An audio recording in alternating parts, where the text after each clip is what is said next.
And, let's have a roll call, please. Commissioner Aylwin. Here. Commissioner Heatherington. Commissioner Moore. Here. Commissioner Prentice. Here. Mayor Fitzgerald. Here, stand with your heads off, pledge allegiance, please. Pledge allegiance to the flag of the United States of America and to the republic for which it stands, one nation, under God, indivisible, with liberty and justice for all. Remain standing, please. Heavenly Father, we just give you thanks and praise for your blessing on this city and its residents, and we just ask that you give the council wisdom tonight as they discuss the issues for the future of the city, in Jesus' name. Thank you. Let's see, approval of agenda, get a motion, please. Motion. Second. All in favor? Aye. Aye. Public comment, you have public comment, please stand, you give your name. Joshua Josh. Wood. I just want to talk about this. It's been a long time since we've had it. Actually, last meeting we had it, you missed it. Didn't it? Yeah. Didn't we have it last week? I don't know if Yeah, everybody got the codes on those, but, people said they didn't have them, and we're 3 videos behind on meetings. We got the last meeting, the one before that, and the meeting of the whole, so if we can get those up there, I'd appreciate it. Thank Yes, you. sir. Yep. What's the status on that? I can comment, Mayor. So about a week ago, we did a website refresh. I know that's part of the problem. And then in terms of the committee of the whole, I'm not sure that typically we have released committee of the whole recordings. Normally, we don't record them, so I guess Tracy. No, we do. We Oh, we- always record. But we always But we post don't- them. We never post on the city's website, only the regular. So for the 2 regular meetings, those will get posted. It's probably just a delay in our new person. Teresa is retired, and now we have a new website person that we had hired for our refresh. So I don't know if we've gotten her that yet or what, but we can make sure that those 2 get taken care of. But I don't know about the committee of the whole, if we were planning on posting that. All right, thank you. No one's even. Um, I got a couple things to say here, and I'm gonna say it this time and next time when we're all here. First of all, we're all here for one purpose, and that purpose is to do what's best for South Beloit, or at least that's what we all should be here for. And, proper decorum refers to the quality exhibiting dignified propriety and appropriate behavior in social and professional settings. It encompasses the unwritten rules of etiquette and good manners, ensuring interactions are calm, courteous, and respectful. In specific contexts such as meetings or workplaces, decorum involves adhering to guidelines that promote professionalism and harmonious environment. And here's another, these are from our Illinois Constitution and how they, and this other stuff is out of Robert's Rules of Order. And it shall be unlawful for any person in the audience at the council meeting or do any of the following: engage in disorderly, disruptive, disturbing, delayed, or boisterous conducts as such, but not limited to hand clapping, stomping feet, whistling, making noise, using profane language, and obscene gestures. Yelling and similar demonstration which conducts substantially interrupts, delays, and disturbs the peace and good order and product. And this has, I'm not saying this to anybody, I'm just saying it to everybody, you know, everybody in particular. And we have had, as long as I've been here, we've always had pretty calm meetings. But we got a little bit lately, we went off the rail on a couple things, and we're not gonna do that anymore. We're gonna, and from now on, when I'll give whatever I'm talking about, and if I'll say any questions or anything, if somebody raises their hand, I'll call them. We're not just gonna be talking off tune anytime we want it. And, in order to keep this order, I'd rather have it the other way, but I guess we can't do it that way, so. What we're gonna do is approve of the minutes. Anybody else got anything to say? Good. Approval of the minutes, get a motion please, from February 17, 2025. Motion. Second. All in favor? Aye. Okay, report of officers, finances for the pay for the claims, February 15th to 28th, 2025, for the amount of $372,146.78. Motion. Tracy, Commissioner Ammerman, Yes. Commissioner Heatherington, Commissioner Morris, Yes. Commissioner Prentice, Yes. Mayor Fitzgerald. Yes, the attorney's report, No report this no evening. report. Okay, Sonia, what do you got for me? Do you want to give the report, on New Chapter Group? I have that for, oh, you mean just to advise on the new date that we got today? Sure, I can do that. So, and I know that we Yeah, I didn't advised the hear. mayor about this, but just, so the rest of the council is aware. The Fourth District Appellate Court did, choose this case for oral argument. We believe that that might be on the limited issue as it relates to whether or not the case is moot, because the bond wasn't posted at the time that the appeal was filed. But they did choose the case for oral argument, so we will have to, argue this case before the Fourth District Appellate Court, which we are District Southwood is districted in Springfield. And that's on the first Wednesday in April, so about a month from this week. And we believe that we will receive an opinion from the panel of judges, justices, within anywhere from 30 to 45 days after that. What are they appealing? They're appealing the judgment of, Judge March, the $8 million judgment for Alright. demolition. Okay. Mhm. Never ending. Can't get it finished. I mean, we've been dealing with this for 4.5 years, I think, maybe, it might be 5 now for all I know. Right. Alright, I can pick up with the Garden Hotel, and I just have a couple quick updates, Mayor, for the group tonight. In terms of the old Garden Hotel site, I can tell you that the status there is that they continue to fill the basement. I think they are really close to, finishing that portion of the project. Chris Hopkins, expects that this week they should be done with that, weather permitting. They continue to pull steel from the materials so that they can crush as much concrete on site. And hopefully next week, they can really dig into the removal of the parking lot. So I think then that's when it really feels like we're getting much closer. And then last week, we did have an unexpected, utility fiasco, if you will. I know Jeff is pretty frustrated about it, but the truth is that, our wastewater crew did a really good job of stepping up, helping them, getting it televised, making sure that we didn't delay the efforts. It now has a new cover on it, so I think that's probably it in the really short condensed version, although Jeff could probably give you lots of animated, opinions on the matter after the meeting. And, the last item I have on here is that, we do have all of our erosion control in place. There's a lot of rain in the forecast, so should anyone get any grief if it starts to rain, all proper measures are already in place, and we're ready for whatever conditions Mother Nature throws at us. So that's the Garden Hotel site. Wanted to let everyone know we did have a public input meeting today at Nature at the Confluence. That was on the Sherland Avenue cleanup. It's just a formality. We have to offer this just in case anyone has any questions on how we selected the method to clean up that we did. Really thrilling stuff. I did attend that. I can, again, relay more at a later date. And then wanted to tell you that on April 2nd, which is the day that Springfield will be in Springfield for, Eric Miller will be in Springfield for us for the Garden Hotel, the mayor and I are also slated to be at Lobby Day. So if we need to make an appearance, we could probably figure that out, Roxanne. Let me know. Oh, you're already there, nice. We're already there. Okay. So, did you clear that with me?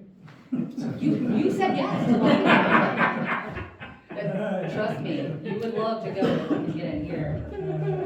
Never mind, we might be too busy, sorry, I didn't misspoke. And then the last thing that I wanted to provide an update on is, there's been a lot of work behind the scenes just to do a third-party review of the decisions that were made in the fire department and something to hand over, should in 3 years we have a completely different board, having some sort of neutral party come in and do a third-party study.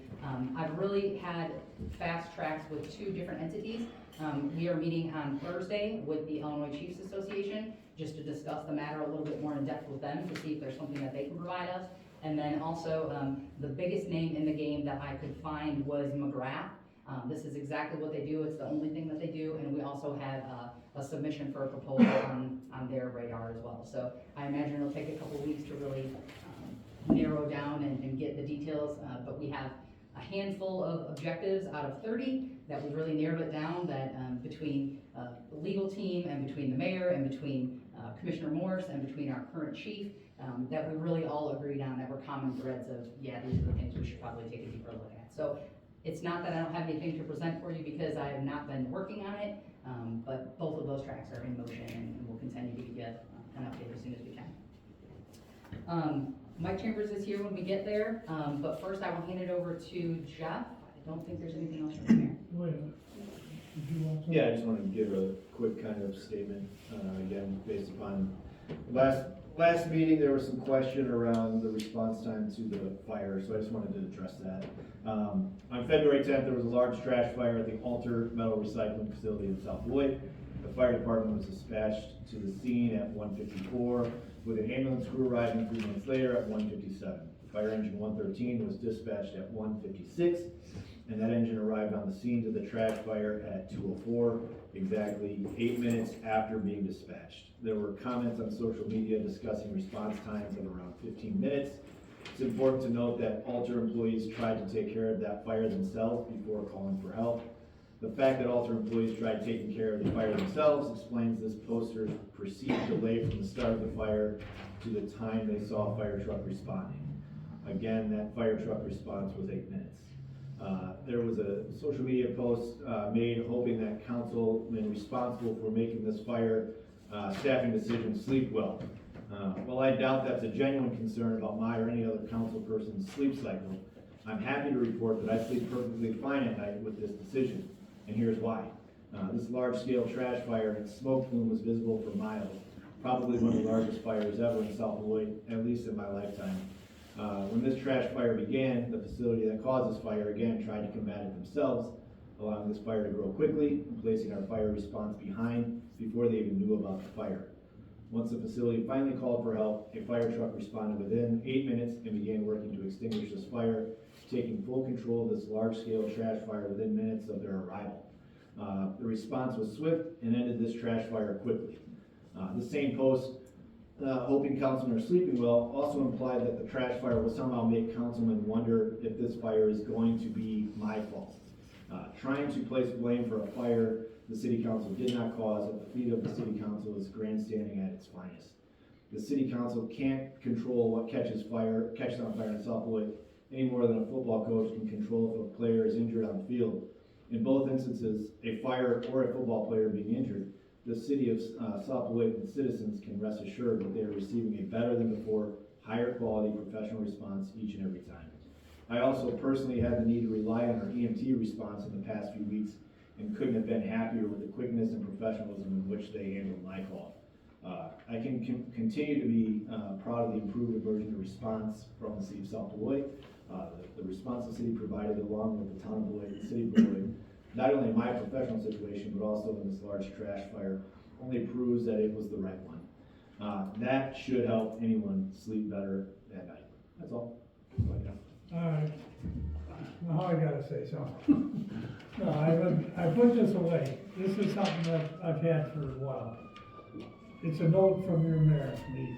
Alright, sometimes solving problems requires an innovative approach, so-called thinking outside the box. Fire protection ambulance service for the city residents is one of those problems that have required such a solution.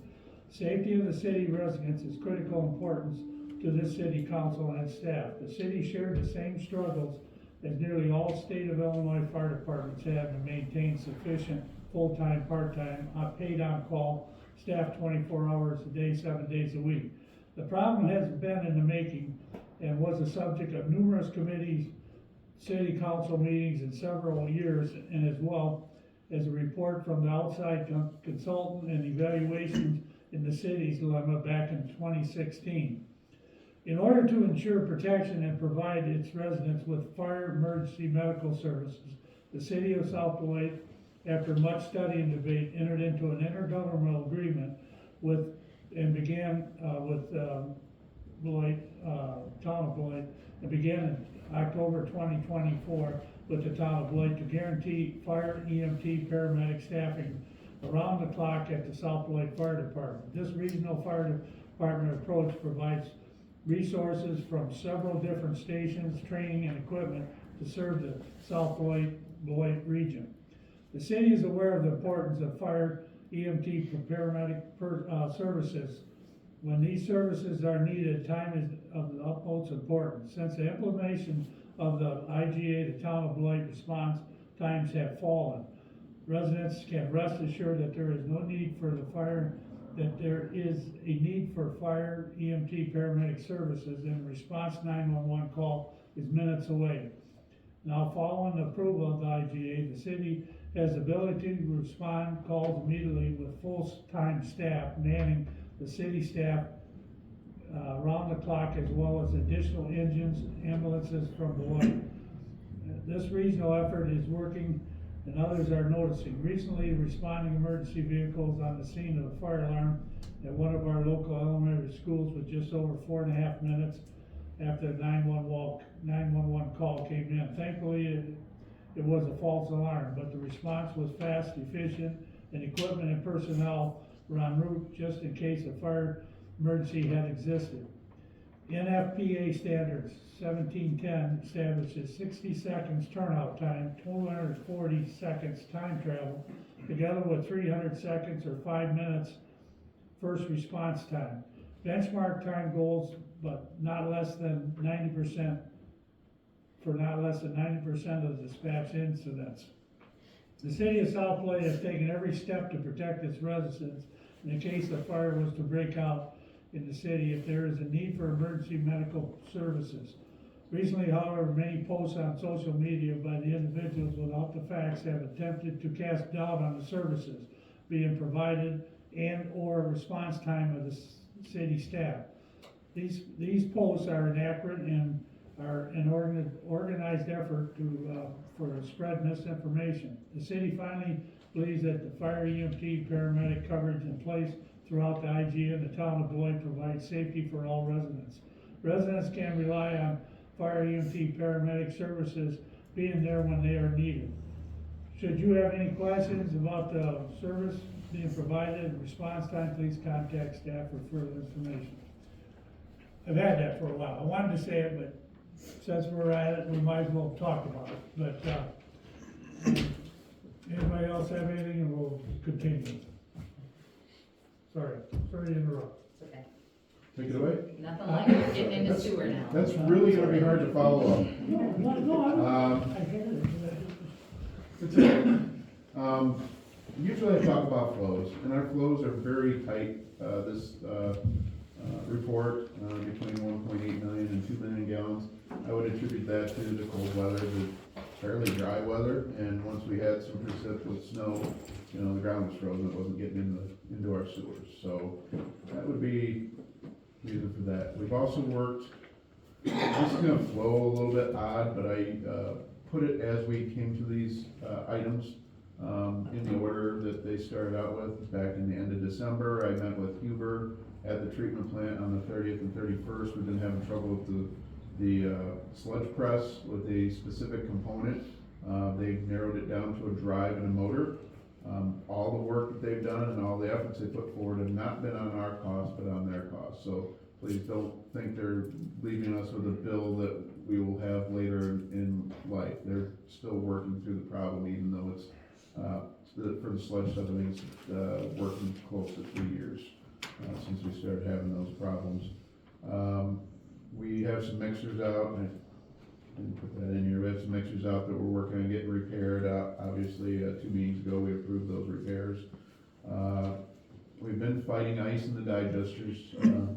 I know we haven't had a terrible winter this winter or last winter, but we struggle with it, mostly because we don't have the flow. Even in the aeration tanks, they're so big, there's so much surface area that allows water to cool down really fast. That last real cold snap we had just the day before, we were at 50 degrees. After, 3 days it was below zero or right at zero. We dropped from 50 degrees in the aeration basin down to 46 degrees. We're getting real close to no real treatment activity biologically at that temperature. So just to make you aware, the struggles we fight aren't always because of poor equipment. Sometimes it's just the weather, Mother Nature, and the temperature, like I said, is related to the size of the tanks. When we get to a bigger flow, using more of the capacity we have, those will be less issues down the road. There'll be different ones, but there'll be less of those. We've completed our CCA with the IEPA, there's no further action, they're totally happy, the deadline was for June 2025, we're completed as of December 31st, so I'm really happy about that. We had to replace a bunch of exit signs. The exit signs that were put in were really, really high-tech circuit board problems, what we found. They were like, replacements were between $3 and $3.50 a piece. We found some that were like $40 and put them in place of those. So we replaced one building completely with the cheaper model, and then we kept all the good working ones to repair the other buildings, because they use the same one throughout the entire facility. So we're doing that just so we can move on from the fire inspections. We are in our second round of Craftsman with Character. That's where we have the high school students coming in.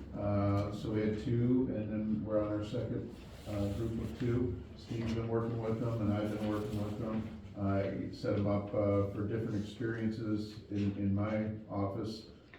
Each and every time they're in, each one of the employees has an opportunity to work with the kids. They seem to be really interested to this point in what we're doing, but also how we got there. So they're interested in what kind of careers there are that were involved in building the treatment plant. And I take that opportunity every time to make sure they understand, hey, you're here, you're looking at a treatment plant and that type of a job, but there's lots of jobs that go into this, and I want them to be aware of opportunities out there.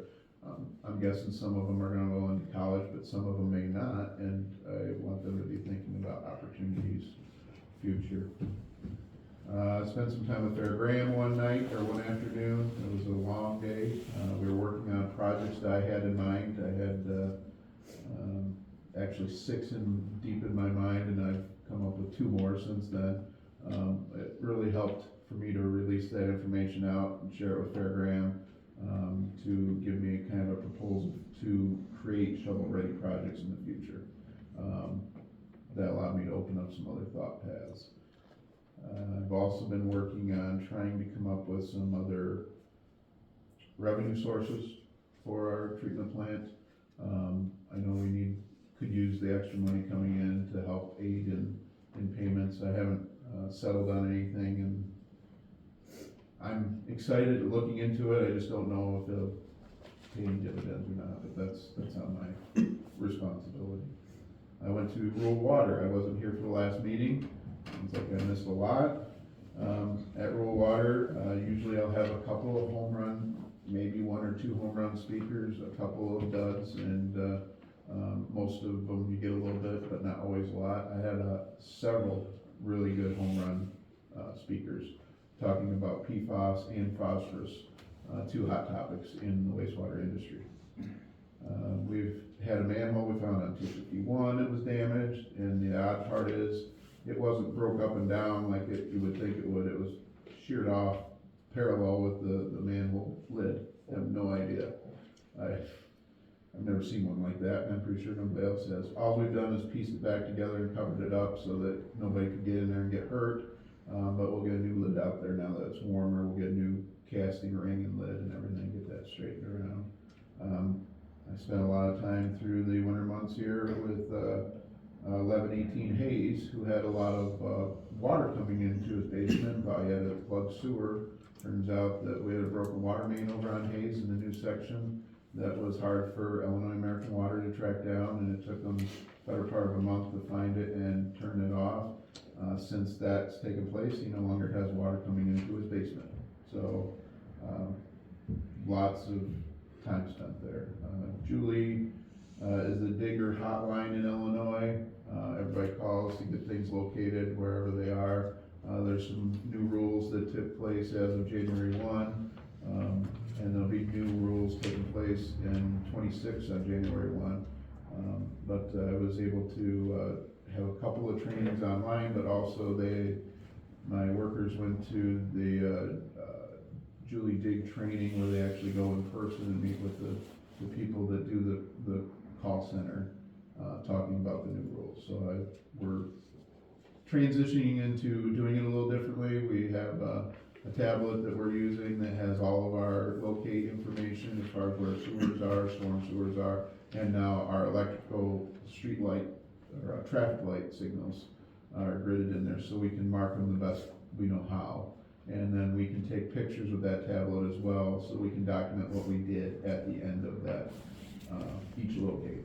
So we're moving forward on that. Hotel, as Sonia alluded, there was some stress and heartache, but Dewey and I were pretty sure that we had 3 sewer laterals hooked up from the hotel to us. We did find 3. The contractor out there was extremely nice to work with, extremely friendly. We found all 3 with their aid. We helped them out, they helped us out, and got everything taken care of. They're all plugged and we're in great shape.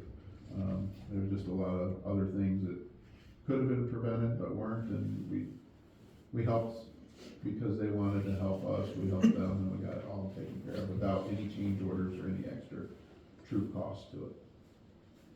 I have a lot on there yet, but I think those are the topics that I need to allude to. If you have any questions, go ahead and ask. I have a couple. How come the lights was, you went from, you said they were so expensive down to $40 for? So, the ones that we had in there were deal with brownouts and different items of really elaborate circuit board. They did a lot of things in protection. The exit lights we needed were just needed to turn on when the power went off. They didn't need a big battery, which the ones we had, because we have a generator that kicks on in 15 seconds after the power turns off. So I think it was, they were more elaborate than they needed to be. We found something we felt would work good for what we had going on there. And I think it was all related to trying to plan for the worst of the worst, and we really are always gonna have that generator as a backup and to have power within 15 seconds. We had one building that we had to put emergency lighting in that didn't have it. That was the structure 80. That was early on. It did get put in there, but the fire marshal had mentioned that, well, that's a problem. It wasn't really a problem when I told him that the generator kicks on automatically in 15 seconds and the power would be on. And he's like, probably didn't need to do it then. So we went with a little cheaper model. It's not that they're gonna be perfect. I don't expect to not have Well, like problems, it's but sold as a Cadillac and you couldn't get by with a Ford. We see it a lot. Yeah, I know, but I mean, I'm just saying that when we did our value engineering, we were really, Yeah. I will say that the lights that they put in were standard throughout, and the lights that we have in structure 10, where the headworks building is, where everything is explosion proof and that, they use the same ones throughout instead of trying to figure out, which ones went where. So maybe it's just they wanted to order one type for everywhere, and that's why we got something that was way more elaborate than what we needed, but, we had to fix 4 of them, and we replaced all of them for less money than the 4 were gonna cost us, so it seemed like a better move. And that was what one of my newer employees had thought would work best, and I followed along with what he wanted to do, because he was doing the work, and I was really proud of him stepping up and helping to make a decision, so. I'll talk to you later about that, about the stuff that isn't working because of the weather. I thought that, we have the same size, fields for our sewer, don't we? Yeah, We didn't change that. no, but we built a plant that's sized for far more capacity than what we have in the future, and that creates difficulties early on after construction, because you just don't have the flow coming in. Well, when we have the flow coming in, it'll be better, I promise that. Okay, thank you. Anything else? Anybody else wanna say something? If not, we'll move on. Correspondence. The presentation by Utility Service Partners Private Label Inc., DBA Service Line Warranties of America. The motion? No, isn't it motion? Just a Correspondence. presentation. Never mind. All right, sir? Yes, thank you very much, Mayor. Appreciate your time, commissioners and city staff inviting me tonight to tell you a little bit about the National League of Cities Service Line Program and how it can benefit your residents. My name is Mike Chambers. I'm with Utility Service Partners, and we're the administrators of the National League of Cities Service Line Program. And through our program, we work with cities and municipalities all across the country to make our service line warranty programs available to your residents. And a little bit of a background, why the National League of Cities has gotten involved with this. So everybody knows infrastructure is getting older and older, especially when it comes to sewer and water lines. And one of the big issues is while the cities are doing their part to maintain those main water and sewer lines in the street, you have these miles and miles of lines that connect to that system. A lot of times they don't get any attention until there's a problem, and that's your residents' lateral service lines. And pretty much everywhere we go, we hear the same story. Residents will have their sewer line collapse or get clogged with tree roots. First thing they do is call the city. You have to go out there, make sure the line in the street's working properly. Typically it is because you're doing the maintenance and the upkeep on it. And then that's when it puts the city in a bad situation where you're the bearer of bad news. Mr. and Mrs. Resident, we found the problem. It's your line that's causing the issue. And you're gonna have to have a contractor out there to have it repaired. And a lot of residents, they don't even realize they're responsible for these buried lines, until you're there telling them that. So they can become upset with the city. And then even the residents who do realize they're responsible, they don't have the $6,000, $7,000, $8,000 it can cost to dig them up and have them repaired or replaced.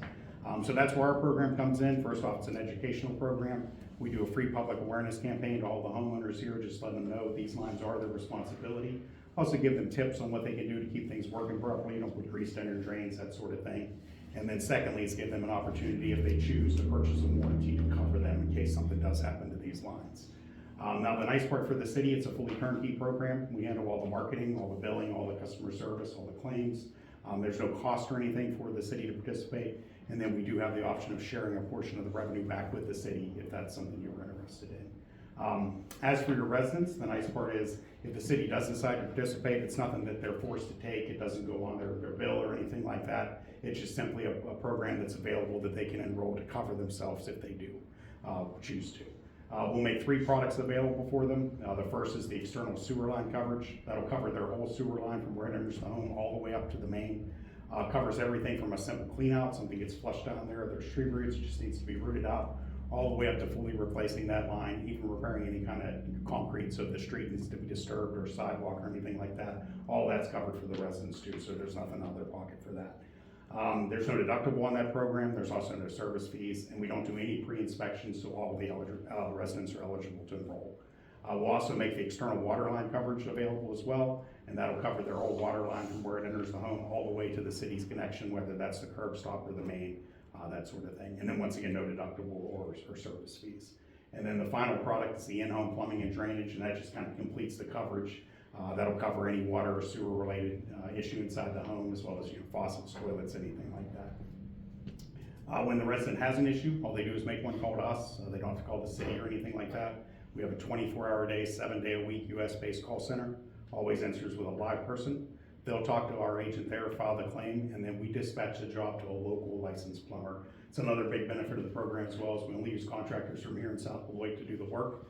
Not only does that keep the dollars here locally in the community, but we understand that when you have a backed up sewer line, it's not something you can wait days or weeks to have repaired. So using the local contractors helps us get them out there as fast as possible, while also making sure everything gets fixed the way the city wants, permits pulled, codes met, that sort of thing.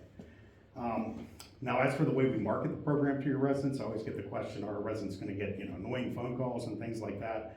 We never do any kind of telemarketing for the program. All the education of the for your residents is done through a direct mail letter. Typically we mail that twice a year, and usually the life of the program is 3 years. After 3 years, everybody's kind of aware. Those that wanted to have taken it, those that don't, at least they've been educated on it. But the nice part about that is before we ever send that letter out to your residents, we provide it to you, so you have an opportunity to review it, kind of customize it if there's something you like about it or he wants to put in, or something you don't like, and we kind of work with you to make sure the city's happy with the letter. And only once it's approved by the city will we go ahead and set a mail date and send that out to your residents. So we've been offering this program through the National League of Cities since 2010, so it's our 15th anniversary with them this year. Just in the past 3 years alone, we fixed over 1.2 million lines, saved residents over $500 million. About 30 million of that alone is here in the state of Illinois. We do work with about 1,300 communities across the country. There's a little over 60 here in Illinois. Several here in the area. Rockford's our largest Illinois partner, probably the closest one to you guys as well. So, yeah, that's kind of the highlights of the program. I can answer any questions if you have any. I was gonna ask about marketing. Yes. You answered that. It's no door-to-door, right? No, never door-to-door or anything like that. So. Okay. When you have like a card for the full everything, is like, was that $11 thing a month? Correct, yeah, it's That a for- different, yeah, the different, one's $11.99 for the sewer line coverage, $11.99, I believe, is the interior plumbing, and I think the water line was $5.99 if I'm correct, but I think Well, it's, yeah, I was yeah. just reading that, and they can sign up anytime? They can, so they can sign up at any time, we'll do the mailing, if they wanna sign up then, they can, or they can enroll through our phone line 24 hours a day, or we have a website they can go on and sign up through that. All right, what's our responsibility here? What, I mean, Yeah. I know you said we don't have no, Yeah. but I mean, what do we do if we decide to give this, present this to our residents? What do we do? Yeah, so basically, we will handle everything for you. We'll draft that letter. I'll provide that letter to the city. You can review it if there's changes or anything like that. Once you review and approve that, then that's really the only thing you have to do. We'll set up and have that mailed out every, like I said, twice a year, once in the spring and once in the fall. Before that's mailed even, every time, we'll just let you know, hey, this is gonna go out again. Did you have any feedback from the last time? Is there anything you want us to change, that sort of thing? So basically, it's just with the letter, because we will say National League of Cities and the city of South Beloit want to make you aware this program's available. Well, I'm just asking that because we want to be protected as a city, because if you have problems with the resident, we want the resident coming back at us saying, hey, you're the ones who okayed this. You Yeah, know what I mean? 100%, totally understand that for sure. So yeah, and in that agreement, city's indemnified, but yeah, we're gonna make sure, that's one of the main reasons we work with the city, is we wanna make sure that we will work with Jeff and your staff here to cover everything your residents are responsible for, so there's no kind of lapse in coverage. If a resident's paying and they have an issue, we wanna make sure they're covered, or it's something that falls on the city's line. You bill them, I'm sorry, you bill them directly? Correct, yeah, and that's another reason we do that. We want to keep everything separate, so that they're not all in the city when they have those I kind just of. wanna make sure it wasn't an add-on to the bill. No, 100%. Sonia? Mayor, I can add for the board too, that Mike and I met at 2024, I think, IML, or maybe 2023. But Jeff has crossed his paths many a times. This is not a new idea, and this is something that's been on Jeff's radar for a long time. So, Jeff, are we missing anything? I know I don't have anything to add. No, I think we met at Illinois Rural Water, which conference I just went to last month here, and I think it was 6 years ago, Yeah, maybe? 19 before the pandemic. Okay, and so of course with the pandemic and getting in the right people's hands, and once Sonia said something about it, I'm like, oh yeah, I've talked about it, but we haven't ever got there. And Sonia spearheaded this. The residents don't have to choose to be part of it, but if they are concerned about their sewer lateral, it's a great item to know that you're only ever gonna pay that $11.99. $11.99, $12 every month. And if it's just a plug and you have it rotted, those guys charge between $250 and $350 just to come out and rot a sewer. You're not gonna have to worry about that. You're not gonna have to worry about if the line collapses or it needs to be replaced. All that's on them after that. And our residents are paying the $12 a month. Look, if they are having their line rotted every year or every other year, they're pretty much getting their money back just out of that.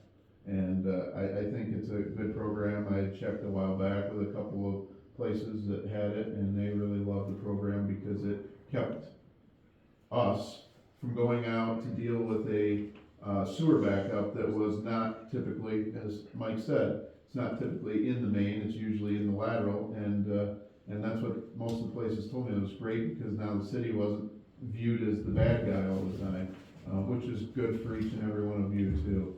So, it's a good program. It's been out there a long time. I know I've been looking at it a long time, and thanks to Sonia, she spearheaded this. We're probably overdoing this now, Mayor, but I want to add too that, I did reach out, you asked me to follow up on references. I sent an email to every one of the references that Mike provided me. I think there were 6 people, 4 of them, something like that, responded. No one had anything bad to say. I thought they were in your packets, but I think when we rescheduled you from the last meeting to this meeting, that it got lost in translation. But anyway, I do have those references as well, from at least 4 different municipalities that use this program in their cities, and nothing but Well, that's the what best. we wanted. We wanted somebody that's been in the program for a while to give us some guidance on how they're getting along with you. But I think this might be really beneficial for, the over part of town, northern, new subdivisions, of course, Exactly. I don't know, I think it's a pretty good deal, but I didn't even know. it's individual, so. Yeah, exactly. That's why we keep it optional, because if you do new, you probably don't need it, but the older communities can. I was just gonna say, I didn't even know that the name from the city connection to the house was my responsibility until I sat down in the chair and Jeff told me what happened to somebody. I'm like, wait, what? And they gotta pay like $600,000. I'm like, well, that sucks. So, yeah, I think this is definitely beneficial, so yeah. Like you say, for $12, it's kinda like, you know, what do you wanna do? But, yeah, okay, Mike, I appreciate it, and, I don't know where we go from here. It's on the agenda. We have So a we'll vote on it. resolution, we need to get that. Next. Thank you very much. Thank you. All right, okay, thank you, Mike. So we have one more presentation, Mayor, Yeah, and then, okay. Mike, if you wanna hang tight. Yeah, I'm good. Okay, we got a presentation from, city engineer Per Graham regarding the 5-year street plan. Brandon? Yep. All yours. All right, thank you. So just before the meeting started, I handed out a spreadsheet. What you're gonna see is a 5-year outlook on some of the example projects that we are potentially looking at doing. One thing I want to start with, we are not looking for approval at this meeting. This is just a discussion. And really what we're looking at a high level is we want to make sure that the council is in agreement on the general areas that we are looking at doing street maintenance and repairs on. So you can see broken down on the left side, I've highlighted the year breakdowns. Year 1, we are targeting exit 1, that's Manchester Road. I think a few meetings ago, we approved pavement cores to maybe reconstruct that road. So that has been talked about. Misty Meadows subdivision, finishing the remainder of that. If you recall back in 2023, we started that subdivision. We are looking at potentially finishing that. For year 2025 this year, it is important to note that we do have Rebuild Illinois funds, RBI funds, that need to be committed to a project by the end of June this year. So we have to have a contract in place with the contractor by the end of June. So what we're looking at and what our hope is before the next council meeting is to have a full cost estimate and potential proposal, depending on where the cost estimate falls for a roadway reconstruction project on Manchester Road. So you mean you get that proposal to us? Correct, Before the next meeting, so before- that we can vote on it next meeting? That is correct. And Okay. so, we'll talk with staff, Sonia, Steve, probably, Brian as well, just to make sure. So we did get the pavement core results back last week. There was some good news there. There's only 4 inches of pavement in that roadway, surprisingly, even though that's very high travel. But the good news is the aggregate base underneath was, exceeding 11 inches in all. I believe we did 4 pavement cores along that stretch. So the base, from what they were telling us, is good. So now we're just pulling together the final cost estimate. And like I said, we do plan to have that on the next agenda for consideration. So we have confirmed with IDOT that the scope that we want to do on that road is an eligible expense for those RBI funds, as well as the Misty Meadows subdivision. So God forbid if the city, I believe we have 520,000 slated for RBI. If the improvements at Manchester Road exceed that, there is always an option to go with the Misty Meadows subdivision improvements, and that is also an approved scope by IDOT for the RBI funds. So we have a couple different options there. Moving forward, year 2, and this is based on Commissioner Hedrington's feedback. He would like to, and staff as well, would like to focus on the Eastern Avenue roadway specifically. The reason for that is the lowest rated roadway in the entire city limits. If you've driven Eastern Avenue over by the streets facility, that's a concrete pavement that needs to be reconstructed, so we prioritize that. And then along with Roscoe Avenue, that's another one that if you've driven down Roscoe Avenue, very poor condition, a lot of utility cuts. When we did the ADA ramp upgrades, there's also some dips in the road that were required to make those ramps ADA compliant, I apologize. So those 2 roadways specifically could be potential 2026 projects. Moving forward, the next general area that we are looking at working is the Wheeler House area. We have split that into 2 different years worth of projects, I'm sorry. The first year, we are focused on the roadways south of Lathrop Terrace. You can see that list there. The primary scope of those roadways improvements would be the full depth reclamation, which is the grinding of all the existing pavements and aggregate bases there and then overlaying with a new asphalt.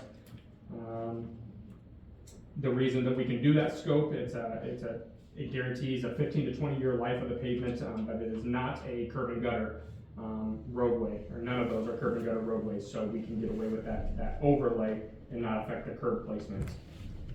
Year 4, or 2028, we're looking at north of Lathrop Terrace. Again, these roads are actually the urban standard, which is curb and gutter, storm sewer. So we can't do the full depth reclamation process. So as of right now, we're proposing a mill and overlay scope on those. And then finally, year 5 is the Sherland and Getchow area. We primarily focused on the cut-through routes in this area, and actually I should precursor of this entire discussion there's no exact way to select which roads are the worst, which ones we need to prioritize, but generally we try to go for lower rated roads that receive the most traffic because those are going to deteriorate more quickly. So we did a street study update last year that updated a lot of these pavement condition ratings, which help guide this. And it is important to know that street study is meant to be a planning document. It's not to be an exact science. So as you look at these costs on the last column, I want to make sure that you are aware that these costs only account for the roadway pavement itself. So either that's curb and gutter to curb and gutter, or if there's no curb and gutter, it's edge of pavement to edge of pavement. If in these subdivisions and these roadways, there are sidewalk improvements that need to be made, if there's sanitary sewer, storm sewer, drainage improvements, if it's a rural subdivision with ditches, if there's ditch grading that needs to be done, these costs do not account for any of that. So that is the reason why we're looking for your blessing on just the general areas, because as we want to have an adopted, 5-year plan on the area, so that then we can decide which roads we need to do, and then we can spend some time out in the field collecting data on the storm sewer, sanitary sewer. We can send it off to our utility agencies, like Illinois American Water, Rock Energy Co-op, get it in front of them. That way, if they have improvements that they need to make to their infrastructure, we can avoid issues like we just had on Hayes Avenue this past year. So, these costs you're gonna see, I think we're estimating with the new sales tax, we're hoping to get somewhere in the neighborhood of $1 million. Some of these years are exceeding $1 million, some of them are less. And the reason for that is we wanna have some fluff in there in case there are other improvements outside of just the roadway pavement that need to be accounted for when we actually select the roads that we're going to improve. So. We won't really realize what we got for the 1% tax till around April or something. But when, Don will get some of that, won't you figure that out? We'll start getting a little bit in March. March. It'll be from But we'll start January getting sales. some idea what how we're Yeah. doing. And we'll still be getting MFT funds, right? Correct. Yeah, On a decreasing level. okay. Because of the 1% or just No, because of everything? because of people going to Okay, electric cars, and okay, so the motor fuel tax, all right. We're still figuring right around 400,000, about 350. about 350. Mayor, I think it's also important to add that, we had discussed the Manchester Road intersection and did the first half of Misty Meadows prior to knowing whether or not our 1% sales tax was going to pass. So those funds, we were trying to pay for out of previously earned city money. You'll also notice that the cost of full reconstruction for Manchester Road is gonna be pricey, so our money is not gonna go very far. The idea of the 1% was to get as many mill and overlay projects done as we could. And so really, the 1% will go into year 6, because year 1, these projects would be funded out of money that isn't really the 1% sales tax increase yet. And the reason that Eastern Avenue cannot get tackled until year 2 is that we still haven't gotten 1 penny of that 1%. And Eastern Avenue is going to need every single bit of a year to engineer that repair. So I know that, and I did get a couple of comments from Commissioner Heatherington. One comment that he made is he really wanted to focus on the worst streets first. And so that's why we reconfigured a little bit to put Eastern and Roscoe together. That wasn't in our original plan based on, our staff recommendation. We had kind of the Roscoe neighborhood as one long stretch, potentially all the way to Prairie Hill. And then we had Eastern in 2 years consecutive, because with all the roads that touch Eastern Avenue, it was Montgomery, Solomon, Allen, Wheeler, Caswell, Washington, Thompson, Bailey, potentially adding in Pate Plaza to that. We thought that the Eastern neighborhood would probably be a 2-year tackle.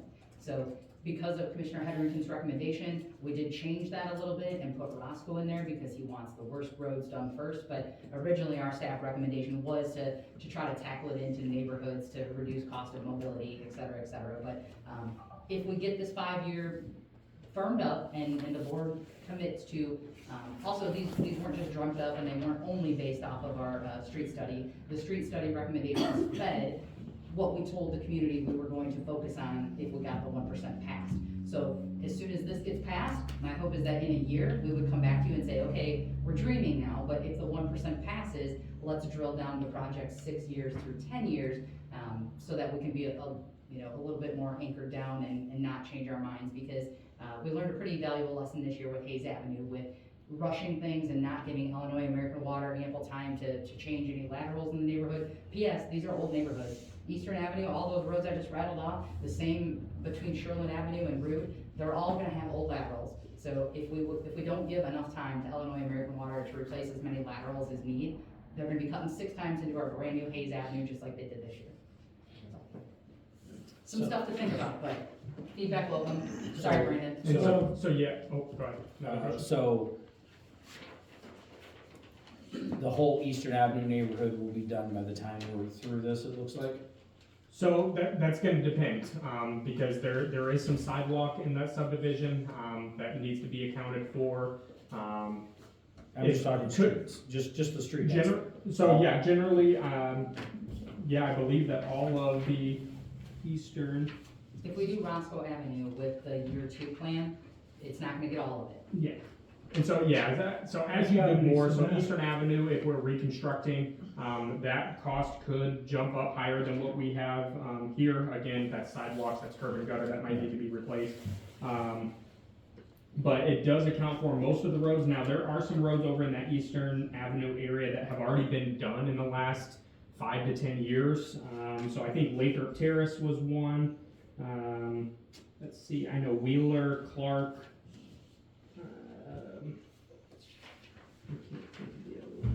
Wheeler, Clark,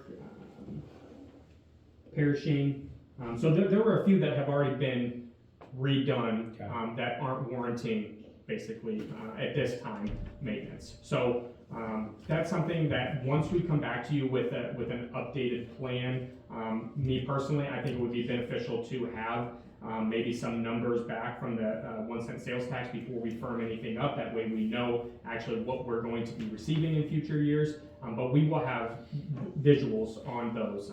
Probably what it's going to be, as the street study, we had a color-coded map with all the streets in the area. We will provide an update to this map showing, highlighting the roads that we are looking at doing, and then we'll still have the ratings and the color grading of the existing roads as well. So this will come with not just a spreadsheet, but also with visual representations that, we can potentially share with the residents. From what it's gonna cost us to do out at Manchester and Eastern Avenue, is probably what the rest of the roads would cost to get. That's right. Yeah. And that's Yeah. instead, I we wouldn't got 2 doubt it, yeah. main. Reconstruction, Yeah. so to put it into perspective, $1 per square yard on the full depth reclamation that we've talked about, what we did in the Misty Meadows subdivision, it is roughly $33 to $35 per square yard. I did a quick breakdown of what we did over on the Hayes Avenue. Now granted, that included sidewalks and curb and gutter replacement, but a full reconstruction there was $180 per square yard. So that cost doesn't include the sanitary and sewer improvements that we did. So 6 times the cost of what full depth reclamation would be. So that's why it's important, I think it's important to focus on just the general areas, not specifically the roads themselves, because then if you're focusing on the areas, then based on the money that we have available at the given year, we can then piece off roads in that area that makes sense for the current fiscal year. We gotta get what's bang for the buck there, that's what we're gonna have to do, and we're gonna have to pick and choose, and if it's, you know, I mean, just like, Hayes Avenue, we hurried into that, but that has nobody touched that in 50 years, so that, they needed it, I don't care if we hurried into it or not, but this here, we get this 1%, you know, we get some money, we gotta use it wisely, and we get, do what roads we can go, and as it goes along, we will have more money, you know, I mean, cause Well, it should, anyway. That's just it. To me, I think we just need to demonstrate that we're able to tackle the right projects to Yeah. earn the trust for the next round of 5 years, right? If you can't get it right the first time, why should we go back asking for money the second time? All right, everybody happy, we're moving on. Okay, unfinished business, discuss approve resolution 6585, approving a marketing agreement with Utility Service Partners Private Label, Inc., DBA, Service Line Warranties of America. Get a motion, please? Second. All right, Mayor, I can tell you that we already did put this agreement through the ringer with our legal team, but this is based on the presentation that Mike just presented. We wanted to bring him back in person to make sure that everyone had a clear expectation and had a chance to ask questions before we offered something new. well, we've asked enough questions, I guess. All right, Tracy, please. Commissioner Morse? Yes. Commissioner Prentice? Yes. Commissioner Edelman? Yes. Commissioner Heatherington? Mayor Fitzgerald? Yes, new business, hey, we're moving on. Discuss approve ordinance 2837, amending chapter 50 law enforcement, City of South Beloit Code of Ordinance to create Division 5 Detective Sergeant. Get a motion. So moved. Second. Okay, Chief, you wanna explain that, please? Okay, yep, this has been at the top of my radar for the last 6 years as your chief. We currently have a sergeant vacancy, a patrol sergeant vacancy, and previously taking the pulse of the council, it didn't appear that they wanted me to replace the, patrol sergeant and have a detective sergeant. So, as a chief, I think for the efficiency of our department, it makes more sense to not replace the patrol sergeant, but in lieu of that, create this, detective sergeant position, which would, yeah, like I said, it's mainly to enhance the efficiency of our department. We'd be able to properly delegate responsibilities to the 12 patrolmen. We had patrolmen that were delegated to the detective, which wasn't good. Well, he just never had authority. Yeah. I mean, he could, but this is the right way to do it. In the absence of a patrol sergeant, because we're not to replace that, we did implement the officer in charge. We've utilized that a few times already the last couple months, and I think that would be suffice for now. But I would just, you know, as the city grows, the department it also has to expand too. So eventually, the chief here learns maybe somebody else is gonna be asking for more people and. Mayor, I also should have did a call around to remind everyone, which I did not, but the chief did meet with Commissioner Morse. Normally, this would have ended up in executive session first, but it did in January, so this was based on the direction. We've talked about this for 3 years. That's right. We did, we've talked about it for 3 years, depending on how we're gonna get sergeants and this and that, and this seems like a very good fix. This is the best compromise Alright, on all sides. I think we're, Tracy? Commissioner Prentice? Yes. Commissioner Edelman? Yes. Commissioner Heatherington? Commissioner Morse? Yes. Mayor Fitzgerald? Yes, there you go. Thank you. Congratulations. Discuss approve, ordinance 2838, amending chapter 66, Park and Recreation, Article 1, in general, section 66-5, detecting devices. Motion. So moved. Second. I wanted something exciting on the agenda tonight, It's so exciting, that's yeah. why this has landed here, Mayor. Basically, we, as a staff, we got together, and actually this has been on people's radar for a while, but we got to thinking that we don't necessarily think that it's a good idea to encourage or allow people to dig on city property. So currently, we do have a couple of folks who come in every year and get a metal detector permit, and that allows them to go onto city property to dig and, you know, find things with their metal detectors and then restore. This didn't come up because we've had problems, but there's just too much risk and liability, and it just doesn't seem like something we should be allowing. I think my biggest 3 points are, you know, we had much increased traffic now with our disc golf course, and the idea of digging up chunks periodically, and if they don't get properly restored, kind of creates an issue there.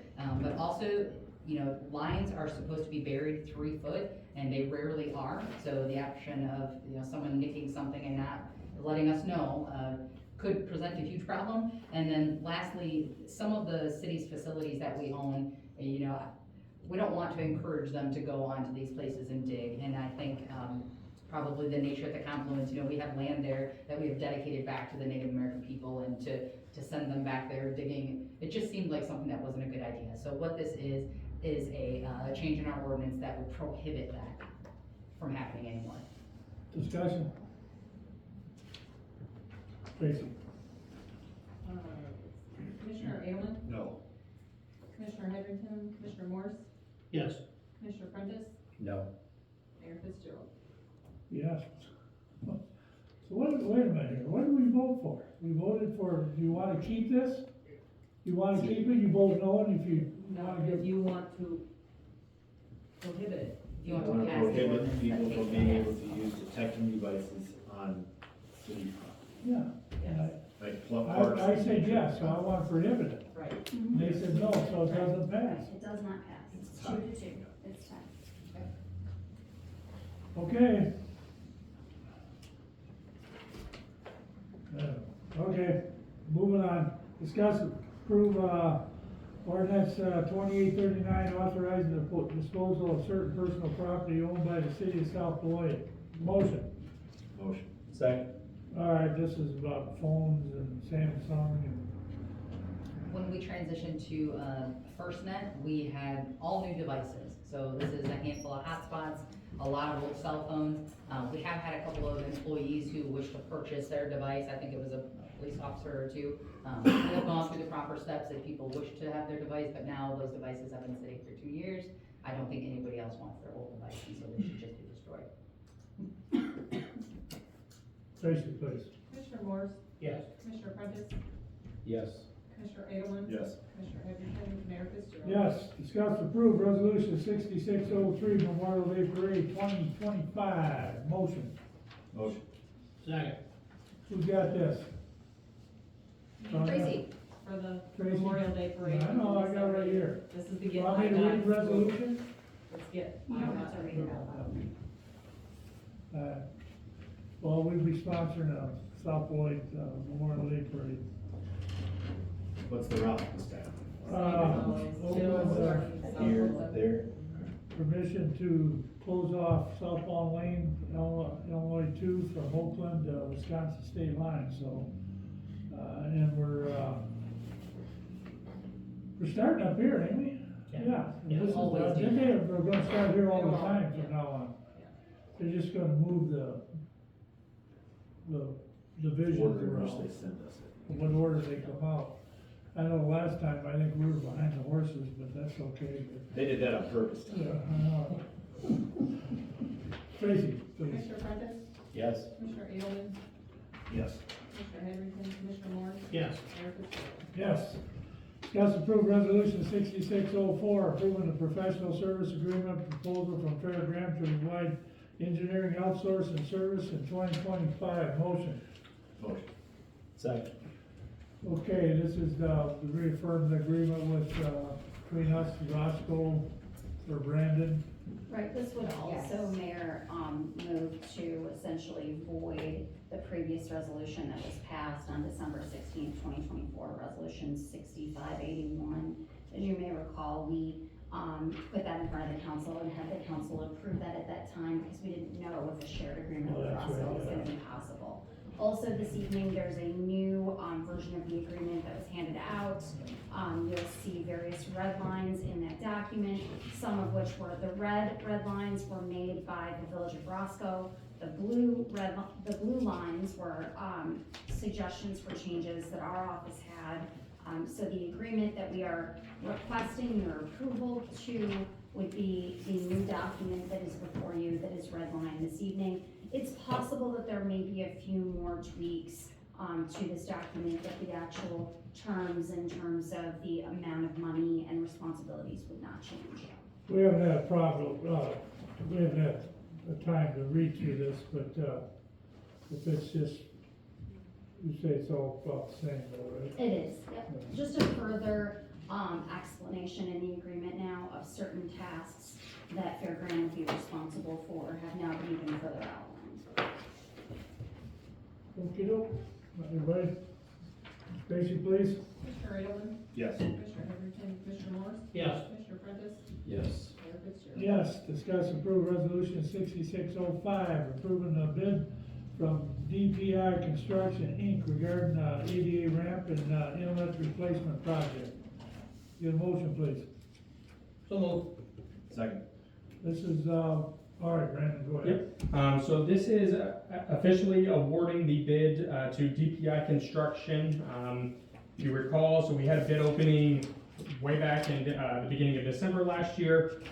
With the holidays, at that time, there was also, we reached out to the contractor to see if maybe some of the higher priority inlets could be potentially taken care of last year. Unfortunately, that they were not able to do that. And so this is just officially awarding the contract so that we can get that project started. And just to reiterate, this is improving the intersection of Adams and Sherland, the two corners on the south side of the road, both inlets and ADA ramps. It is the inlet on the northeast corner of Wheeler and Gardner, out next to Olson Signs.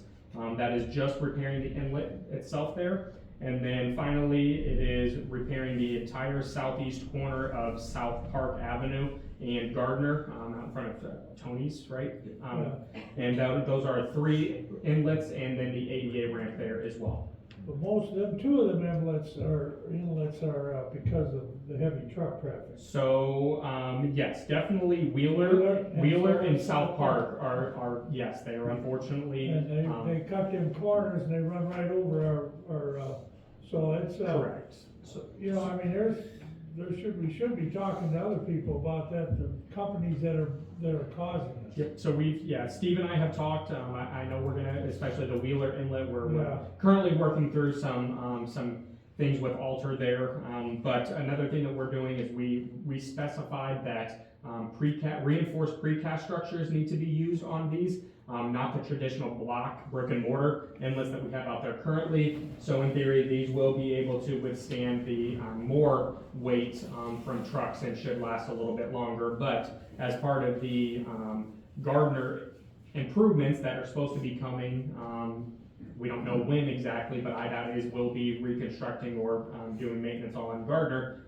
We will be requesting that they look at these corners and actually increase the radii on those to allow for truck traffic. Well, we should probably talk to Mid-States too, because they're the ones that built this stuff. Yep. And that's some of their problem where their loads are going out and get both of them with the heavy duty, because this is not gonna go away, and then, and who knows when Gardner's gonna be done. Exactly. Every time we think we know something's going on, they add a couple more years to it. Mayor, I just ask, I apologize, I did catch an error in the resolution. It's in the 4th whereas clause, and I will amend it on my end and send the amended resolution to Tracy. But if someone could make a motion, and a second, in the 4th whereas clause, there's a reference to Fisher Excavating, and it should be DPI Construction. So if we could just have a motion to amend the resolution and make that change. I'll make a motion that we amend resolution 6605 in the 4th whereas paragraph, switching Fisher Excavating to DPI. Second. Okay, all in favor? Aye. Mayor, I will also add to the discussion that we did ask Brandon to put out, you'll remember that we approved this in November, I think. And we asked Brandon to put together an alternate bid to see if a company would pick it up and have potentially, the ability to squeeze it in before the winter really got too cold. And DPI was the lowest responsible bidder in both scenarios, and it was $121,000 to have them get it done by the end of the calendar year, and just under $105,000 to have them get it done by the end of May. So that is why this sat for a couple of months, because the alternate bid was $20,000 higher. But I see the problem with most of this stuff is truck traffic. That's the problem. It isn't the vehicle traffic, so, but we gotta deal with what we gotta deal with. Anybody else? Tracy, please. Commissioner Morris? Yes. Commissioner Prentice? Yes. Commissioner Aielman? Yes. Commissioner Heatherington? Mayor Fitzgerald? Yes, discuss approve resolution 6606, approve and release and continued hold of executive session minutes and destruction of executive session audio. Motion, please. So moved. Second. This is what we went over last weekend, or a couple of weeks ago in our executive session, which ones we wanted to, because of personal, whatever. So, do we wanna go over this again, or we wanna just go? Alright, Tracy, please. Commissioner Prentice? Yes. Commissioner Aielman? Yes. Commissioner Heatherington? Commissioner Morris? Yes. Mayor Fitzgerald? Yes, discuss approve resolution 6607, authorizing the reappointment of members to the Board of Fire and Police Commission. We get a motion, please. So Second. This is Todd Strasser and Rob McLean, is that correct? Yes. We're gonna reappoint them for, what they got, 5 years? Or what they read? Forget how many years it said. Todd is a 2-year and Rob Rob is is a 3. 3, okay. Good people on there. Alright, we get a motion? We did. Okay, Tracy, please. Commissioner Aielman? Yes. Commissioner Heatherington? Commissioner Morris? Yes. Commissioner Prentice? Yes. Mayor Fitzgerald? Yes. Okay, discuss approve resolution 6608, authorizing the reappointment of member to the planning and zoning commission. Get a motion, please. Motion. Second. Angela Teeters is the candidate. Class of 99 Southwood graduate, another one. Amazing. She was up here for a while too. Class of 99, I'll tell you, they were one of the best. That's what it is. You getting that, Tracy? I think I call point of order. I wouldn't do this before we go. All right, Tracy, please. Let's see, Commissioner Morris? Yes. Commissioner Prentice? I believe it's a hell yes. Aielman? Yes. Commissioner Heatherington? Mayor Fitzgerald? Yes. All right, where we at here? That's it. Executive We're session. gonna retire in executive session. We thank you all for coming and, like they say,